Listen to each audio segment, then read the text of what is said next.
Hello. Um, my name is, I think this is my Herpy Derpy account. I don't know, but I just wanted to talk about a little subject. I haven't really made too many videos in the past, but we're going to stick with this camera angle. This is a handgun, okay? This particular one is pretty shitty looking, but and 3D printed. But we're not going to talk about how, because I think that breaks terms of service or something on here. What I will simply say is, what I will talk about is, where do tools like this lie in the partisan, not bipartisan, I don't know, in a partisan force, right? Something like a militia, something like that, or another thing, or yeah, as we could say the no word, insurgency. I don't know, anti-tyranny squads, whatever you want to call it. Where do these things hold a place in something like that? And I think it's really important to remember that they really don't. And something like this, no, this just, you got to rule that out 100%, okay? If you're looking to open carry a handgun during a time like that, where we still have rule of law, but there is too much government overreach or whatever, unless you just want to paint yourself as a target by whatever impending government there is, I just don't recommend that, right? That's not to say there isn't a place for these, but let's talk about that place. So if you are to use one of these, keep in mind that you are trading off weight in your gear. You're carrying off more gear. You're now responsible for a second gun, hiding a second gun when the mission is over with, or ditching a second gun, or whatever, right?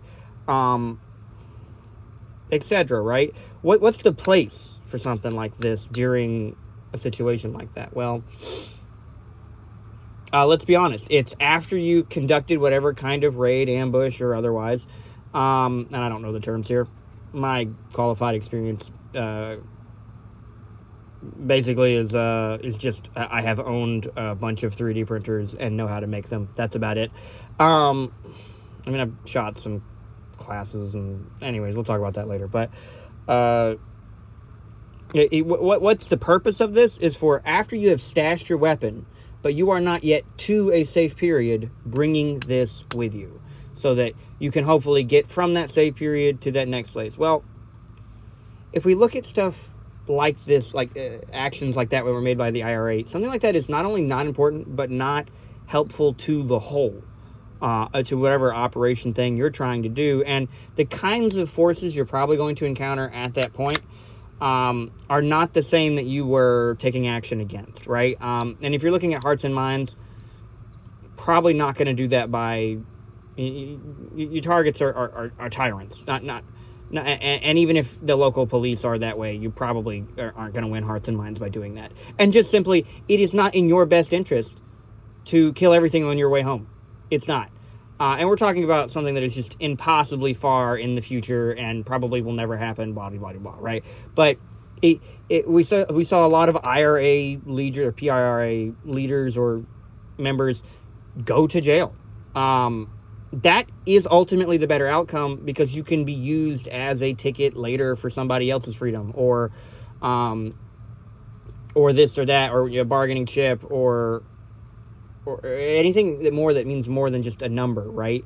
And the likelihood that you will survive a gunfight with just this while people are looking for you after you've conducted some kind of a raid, that's a dumb concept, okay?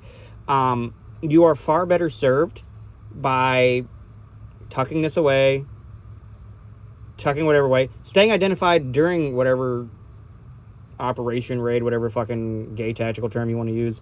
You're far better served by just not carrying this and tucking your main weapon systems away in a stash spot. We can talk about that later, what it means to really have a good stash spot.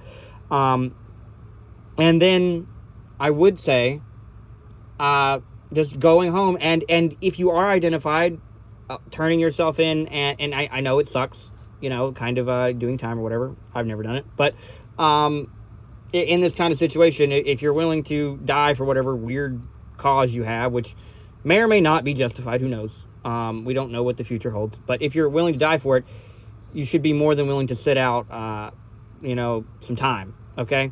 So what kind of thing does this serve? If you are not, you know, the IAR guy, the the guy running like the equivalent of an RPK, this probably doesn't benefit you all that much. In a system like that where you may run out of ammo faster, because that's your job to, okay, I get it. Then you can push up. Maybe in the position of more of a leader element where you are, or part of the maneuver element. I would say it's even more important there because you're getting a lot closer to the target.